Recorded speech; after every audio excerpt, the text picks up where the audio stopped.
Carbon Production. This is Guns Production. Adamani style, Scorpion King. Tapinda mu stage, tizu kama king. Takubata ngoma, upenye hune bling. Yeah man. Vadzimuwe, matisi avana venyuteka. Makatilimbisa musacheme, pamuchaenda muchatsoka. Vadzimuwe, matisi avana venyuteka. Makatilimbisa musacheme, pamuchaenda muchatsoka. Matisi yateka, matifuratira, mati isapedu tega. Adzomani style ndiko kara ndiri ndega. Kujana marasta kufamba na maniga. Ona name makachengetedza kubva tiri vacheche. Mukatisiya semoyo mungarwadzisa. Mukati mchava nesu taenda papuresha. Pasvika vavengi mobva matiwandisa. Vadzimuwe, matisiya vana venyuteka. Makatilimbisa musacheme, pamuchaenda muchatsoka. Vadzimuwe, matisiya vana venyuteka. Makatilimbisa musacheme, pamuchaenda muchatsoka.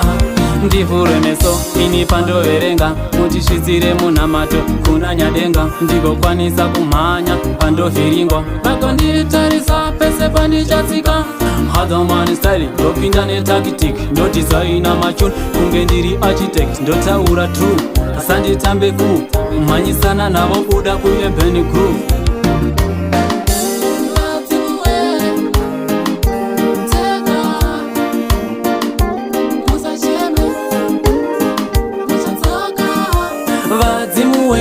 Vadzimuwe, matisiya vana venyuteka.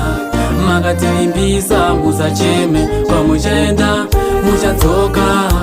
Matisiya tega, matifuratira, mati isapedu tega. Adzomani style ndiko gara ndiri ndega. Kujana marasta kufamba na maniga. Ona name makachengetedza kubva tiri vacheche. Mukatisiya semoyo mungarwadzisa.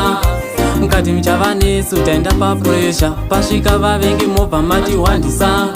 Vadzimuwe, matisiya vana venyuteka. Makatilimbisa musacheme, pamuchaenda muchatsoka. Vadzimuwe, matisiya vana venyuteka. Makatilimbisa musacheme, pamuchaenda muchatsoka.